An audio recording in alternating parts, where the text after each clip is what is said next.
कि पीएम मोदी के स्वागत में यूएई ने बुर्ज खलीफा पर तिरंगे और प्रधानमंत्री नरेंद्र मोदी की तस्वीर के साथ पीएम मोदी का शानदार स्वागत किया है और लिखा है welcome honourable prime minister Narendra Modi.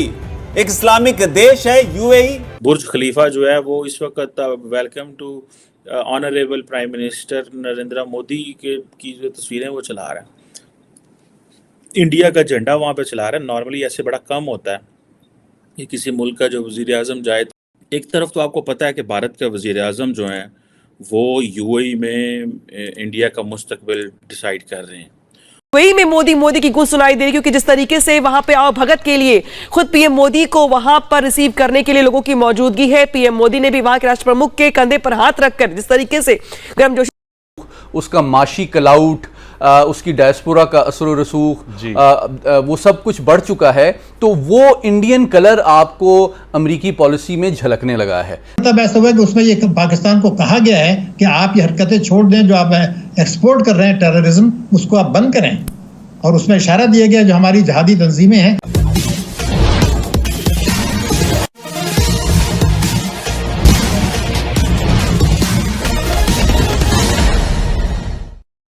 UAE के इतिहास में ऐसा पहली बार देखने को मिला है कि किसी दूसरे देश के राष्ट्राध्यक्ष के स्वागत के लिए यूएई ने न केवल उस देश के झंडे यानी भारतीय तिरंगे को बुर्ज खलीफा पर लहराया है, बल्कि वेलकम मोदी की तस्वीर भी लगाई है।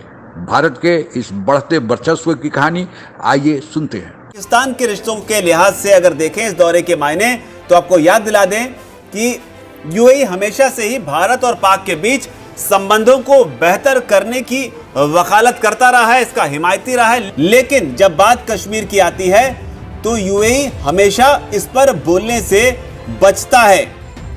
पीएम मोदी का यूएई का यह दौरा इस लिहाज से भी खास है क्योंकि यूएई को पाकिस्तान का नजदीकी माना जाता है और समय समय पर आर्थिक तंगी से जूझ रहे पाकिस्तान को यूएई कई मौकों पर मदद देता रहता है और हाल ही में $1 अरब अमेरिकी डॉलर की मदद जो है यूएई ने पाकिस्तान को की है। लेकिन जो बड़ी बात है इन तस्वीरों के साथ जिन्हें समझने की जरूरत है वो ये है कि पाकिस्तान के साथ बेहतर संबंध होने के बावजूद भी यूएई भारत के साथ अपने संबंधों को ज्यादा तवज्जो देता है और उसे इस बात से समझा जा सकता है कि जब साल 2019 में भारत ने आर्टिकल 370 जम्मू कश्मीर से हटाया था, तब यूएई ने इसे भारत का। एक तरफ तो आपको पता है कि भारत के वज़ीर आज़म जो हैं वो यूएई में इंडिया का मुस्तकबिल डिसाइड कर रहे हैं।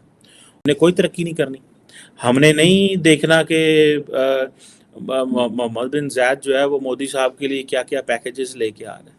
अब आप इसी से अंदाज़ा कर लेना कि मोहम्मद बिन ज़ायद जो है वो मोदी साहब के लिए क्या क्या पैकेज लेके आ रहा है, क्या क्या वो कर रहे हैं। ठीक है जी, बुर्ज खलीफा जो है वो इस वक्त welcome to honourable prime minister Narendra Modi की जो तस्वीरें वो चला रहा है, इंडिया का झंडा वहाँ पे चला रहा है। नॉर्मली ऐसे बड़ा कम होता है कि किसी मुल्क का जो वज़ीर आज़म जाए तो वो जाए तो ऐसे हो। मेरे ख्याल अबू धाबी गए हैं, नॉट इन दुबई। लेकिन बुर्ज खलीफा जो है वो मतलब ये बड़ी हैरानगी की बात है यार कि हमने अपना क्या मुस्तकबिल तय करना है। हमने हमारा मुस्तकबिल, उसका माशी कलाउट, उसकी डायस्पोरा का असर रसूख, वो सब कुछ बढ़ चुका है। तो वो इंडियन कलर आपको अमेरिकी पॉलिसी में झलकने लगा है, जिसका हमें दुख तो है कि भारत ने 1994 में, मैं दोबारा बता दूं आपको, उसकी मईशत हमसे ज्यादा तबाह थी। उसने जब IMF से कर्जा लिया तो अपने गोल्ड को गिरवी रखा, गोल्ड को गिरवी रख के लिया, लेकिन उसके साथ उसने इस्लाहात की, IMF के प्रोग्राम से निकला और आज तक नहीं गया। पीएम मोदी को यूएई ने अपने सर्वोच्च सम्मान ऑर्डर ऑफ जायद से सम्मानित किया था। माना जा रहा है कि इस दौरे के दौरान यूएई और भारत के बीच में रणनीतिक साझेदारी के तौर पर चर्चा होगी। लेकिन जिस बड़ी चर्चा की बात हो रही है उसमें माना जा रहा है कि भारत और यूएई काफी समय से डॉलर को छोड़कर दिरहम और रुपए में व्यापार करने के समझौते पर बात कर रहे हैं। ऐसे में इसे लेकर भी कोई बड़ा फैसला यहां से आ सकता है। इसके अलावा इस दौरे के और भी कई अहम मायने हैं जिन्हें भी समझना बेहद जरूरी है इन तस्वीरों के साथ में, जहां पर अगर तेल आपूर्तिकर्ता की बात करें तो रूस, सऊदी अरब और इराक के बाद यूएई भारत का चौथा सबसे बड़ा तेल आपूर्तिकर्ता देश है। आर्मी चीफ जाता है मोहम्मद बिन जायद से, कहता है यार सानू साढ़े बैंक के पैसे पा दो। मेरा वज़ीर आज़म जाता है, पैसे पा दो, कहते हैं ठीक है पा देना, कोई मसला नहीं, घबराना नहीं तुझे। एंड देन हम देखते हैं कि हमारे पास हमारे जो खाने के मसाइल हैं वो तो हैं ही हैं। सो ये चीज़ें हमें बताती हैं कि हम कहाँ पे यार खड़े हुए हैं और इंडिया फिर कहाँ पे खड़ा है। फिर बात करें तो लोग कहते हैं लो जी तुसी इंडिया ने कंपैरिजन कर दो। हमारा कंपैरिजन इंडिया से ही बनता है।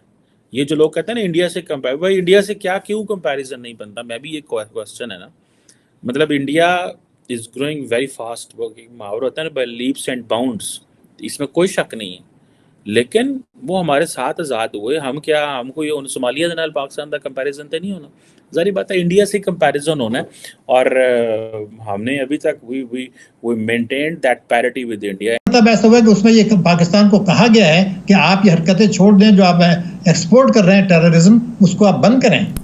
और उसमें इशारा दिया गया जो हमारी जहादी तंजीमें हैं जो पाकिस्तान में कोई जुर्म नहीं कर रहे हैं, उनका नाम भी दिया गया है। दूसरा ये कहा गया है, इशारा दिया गया FATF को, जरा मनी लॉन्ड्रिंग को तो देख लें आप, टेरर फाइनेंसिंग को तो देख लें।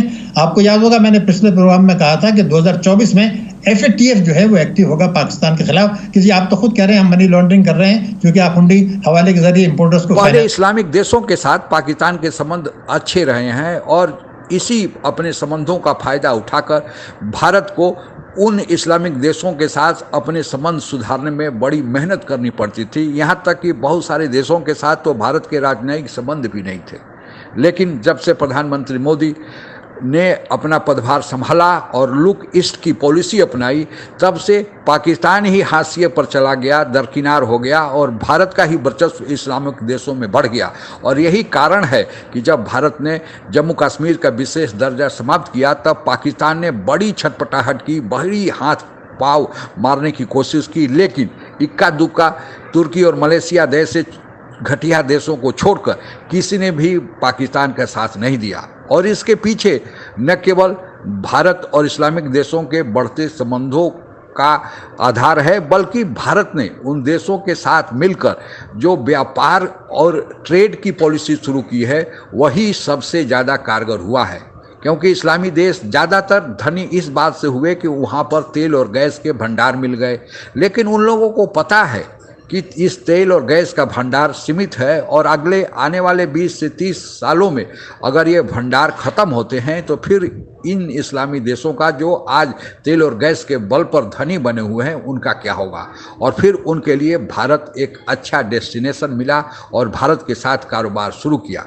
आज की तारीख में अमेरिका, चीन के बाद UAE भारत का तीसरा बड़ा ट्रेडिंग पार्टनर है और चौथे नंबर पर सऊदी अरबिया है। दूसरी तरफ पाकिस्तान जो भारत की एंट्री इस्लामिक देशों में करने से बाधा उत्पन्न करता था, रोकता था, अब पाकिस्तान ही उन लोगों से किनारा कसा हुआ है, क्योंकि वे देश ही पाकिस्तान के साथ संबंध बनाना नहीं चाहते हैं, क्योंकि वे लोग कर्ज देते देते पाकिस्तान को थक गए हैं। और पाकिस्तान कर्ज भी लेता है और फिर उन देशों से कहता है कि भारत का खिलाफ भी करें।